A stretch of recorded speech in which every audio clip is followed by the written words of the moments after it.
Hello, my dear students. Again, very welcome to our online Pathshala. And in this lecture, we are doing some numericals related to Faraday's law. Okay, so first numerical, you know very well what is Faraday law. Okay, what is Faraday's law? It is EMF induced in any conductor. It is equal to minus d phi by dt. Okay, in coming lectures, we will understand what is the meaning of minus sign here. Okay, ये जो negative sign क्यों आया है वो length ने explain किया था। It is explain by Lenz. It is explain by Lenz law. Okay, by Lenz. तो ये जो भी कॉन्सेप्ट है नेगेटिव साइन का, ये हम लेंज लॉ में, अभी हम केवल न्यूमेरिकल देख रहे हैं, हम केवल मैग्नीट्यूड की बात कर रहे हैं। क्वेश्चन हमारे सामने है, magnetic flux passing perpendicular to the plane of coil directed into the paper is varying according to the relation। यहाँ पर phi is equal to given है 6t square plus 8t plus 10। okay, that much Weber। okay, okay in time t। now you have to find the current passing through this coil। okay, if resistance R is connected, so first we have to find the EMF। you know very well EMF is equal to d phi by dt। here I am not taking about not talking about anything about negative sign. यहाँ पर negative sign की कोई बात नहीं कर रहा है क्योंकि वो मैग्नीट्यूड की ही बात कर रहे हैं अभी हम। तो ये हो जाएगा d by D T of phi का वैल्यू कितना, 6t प्लस 8t प्लस 10। तो इसे हम अगर डिफ्रेंशिएट करेंगे तो EMF कितना आएगा, इसका डिफ्रेंशिएशन कितना होगा, it will B 12t। Okay, T square का क्या होगा 2t and into 6 it will B 12t plus 8। और t का कितना होगा 1 और 10 का कितना हो जाएगा 0। ओके, तो ये हमारे पास EMF आया। EMF कितना आया, E is equal to 12t plus 8। अगर हमको फाइंड करना है, find t at t equal to 1 second. EMF at t equal to 1 second and current at t equal to 1 second। so EMF at t equal to 1 second, we can write at t equal to 1 second E is equal to 12 plus 8, so it will be 20 volt। you know very well what will be the unit of EMF, it is volt। now induce current। okay, induce current, if we talk about induced current, you know very well I is equal to EMF divided by R। so I is equal to, what is EMF, it is 20, and what is R, R is equal to 8 is given।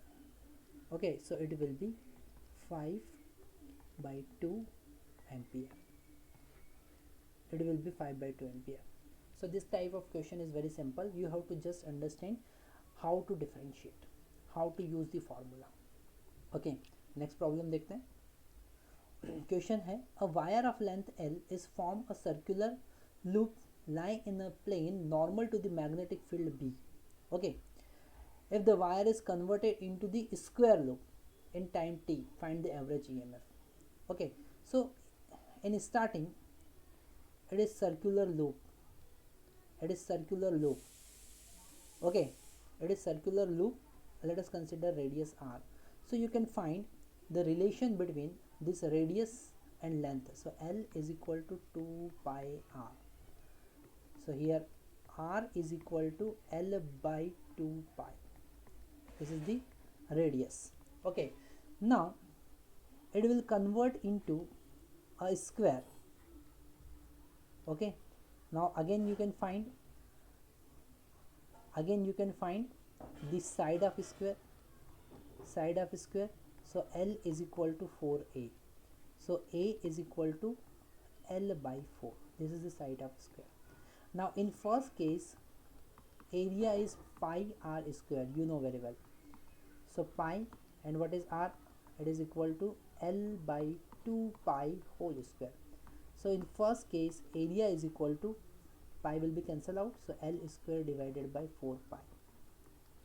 and in the second case area is equal to, you know very well area of square is a square, side square, so L by 4 whole square. Okay, so it will be L square by 60, that much area.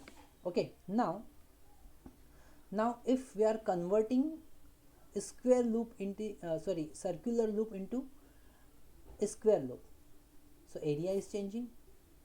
So due to area change in area, what will be the initial flux? Initial flux is B naught into A1. So it is B naught into L. What is A1? It is L square divided by 4 pi, divided by 4 pi. And what will be the final flux? It will be B naught, because magnetic field is remain same, so A2. So B naught and what is A2? A2 का value यहाँ से put करेंगे L square by 60. Okay, अब change in flux कितना आया?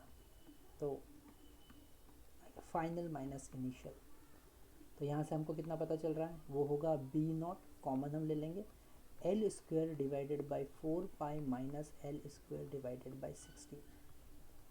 Okay, अगर हमको EMF की बात करना है, according to Faraday law EMF is equal to delta phi by delta T होता है, और वही पूछा है, average induce EMF. So the total change in EMF is equal to B not L square in the bracket 1 divided by 4 pi minus 1 by 60 divided by T naught. What is the time interval? It is T naught. So this is the answer. This is the answer. What is the EMF? EMF you can write B naught L square by T naught in the bracket 1 by 4 pi minus 1 by 60.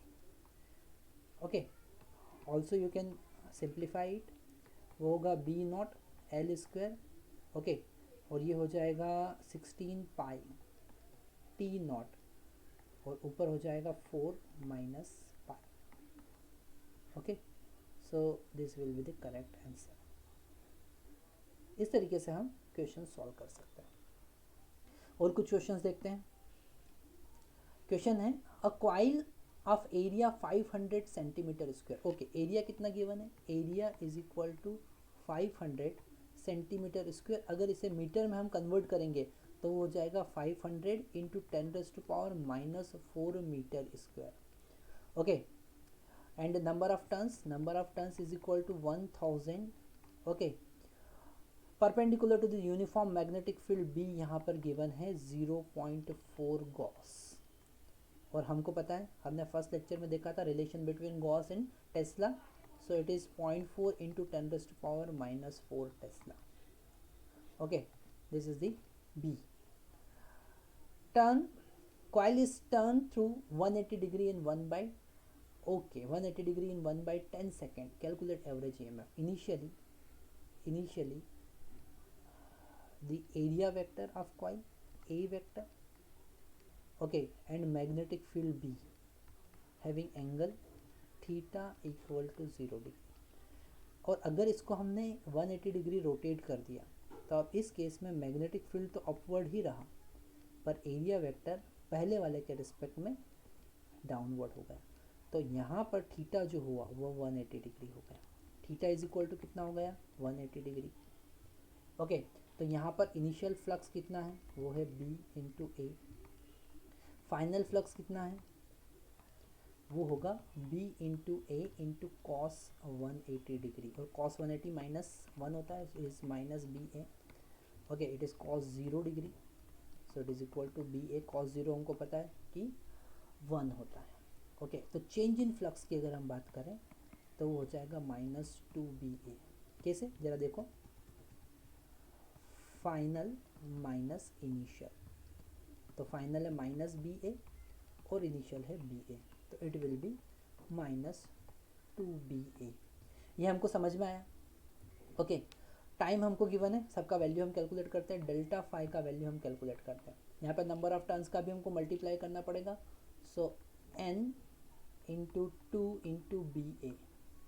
Okay, number of turns का भी हमको multiply करना पड़ेगा. हमको लिखना पड़ेगा यहाँ पर n, यहाँ पर भी हम n लिखेंगे, तो यहाँ पर भी हमारे पास में n का मल्टीप्लिकेशन आएगा। इसे हम करेक्ट कर लेते हैं, इसे हम रब कर देते हैं, और यहाँ पर हमारे पास में 2 क्या हो जाएगा, minus N B A minus N B A, so it will be minus 2nba। यहाँ पर भी n का मल्टीप्लाई हमको करना पड़ेगा। Delta phi, so delta phi, what is value of n? It is 1000. What is value of b? It is equal to 0.4, 0.4 into 10 raised to power minus 4. And what is area? Area is equal to 500 into 10 raised to power minus 4. Okay, तो ये delta phi को हम finally कितना लिख सकते हैं, यहाँ पर हम लिख सकते हैं 0.4, ये यहाँ पर 1 2 3 4 5 और ये 8 है, so 0.4 into 5 into 10 raise to power minus 3 बचा। ओके, इतना वेबर। ऐसे हम और सिंप्लीफाई कर सकते हैं, डेल्टा फाई कितना होगा, it will be 2। Okay, 0.4 into 5 is 2, okay, into 10 raise to power minus 3 weber. Okay, अगर हम ईएमएफ की बात करें तो वो होगा delta phi by delta T. मैंने अभी आपको बताया केवल मैग्नीट्यूड हम फाइंड कर रहे हैं, तो डेल्टा फाई कितना है 2 into 10 raise to power minus 3, और डेल्टा टी कितना है 1/10। तो finally E is equal to 2 into 10 raise to power minus 3 into 10 हो जाएगा, so E is equal to 2 into 10 raise to power minus 2 हमारे पास आंसर आया। ओके, इतने वोल्ट। तो छोटे छोटे कॉन्सेप्ट हमको अच्छे से समझना है। Okay,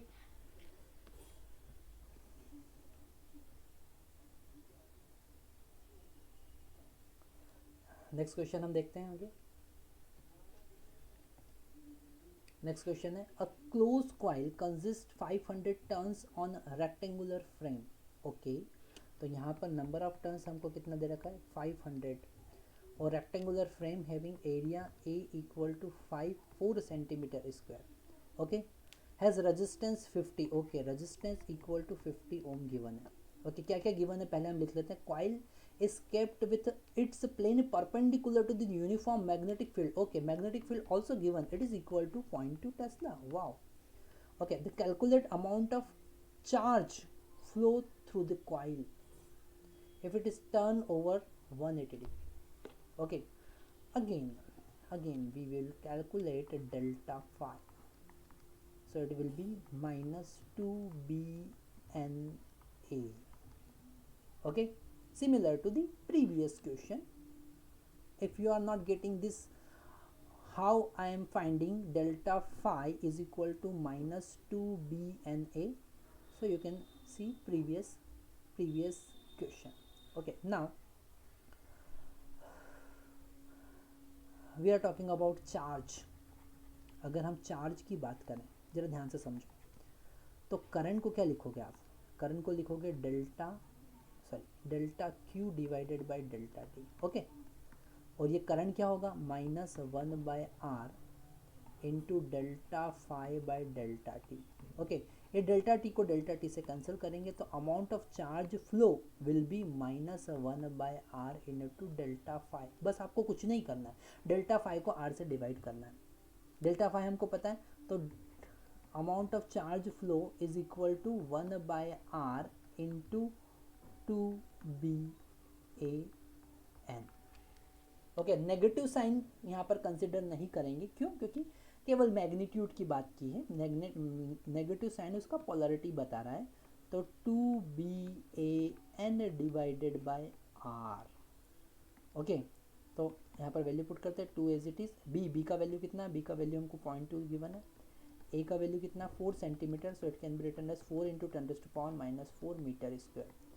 All dimension we have to put in SI system. So 4 into 10 raised to power minus 4, it is area, and n is 500. Oh, n is 500, yes. And what is R? It is also 50. So 1 0 will cancel out and it will give us 10. Okay, so 2 into 0.2 is 0.4 into 4. Okay, into 10 into 10 raised to power minus 3 will be 10 raised to power minus 10 into 10 into 10 raised to power minus 4 is equal to 10 raised to power minus 3. So it will be 1.6 into 10 raised to power minus 3 coulomb. That much amount of charge will flow. So if you have the understanding of the formulas, you can solve any type of problem. अगर formula सही से पता है हमको तो हम हर type का problem को सॉल्व कर सकते हैं. ओके तो यहाँ से हमको कुछ न्यूमेरिकल भी पता चलता है किस तरीके से आप न्यूमेरिकल प्रॉब्लम सॉल्व कर सकते हो related to Faraday's law. Okay और कुछ न्यूमेरिकल हम करेंगे नेक्स्ट लेक्चर में. Okay so stay with us. Bye bye. अलविदा फॉर दिस लेक्चर.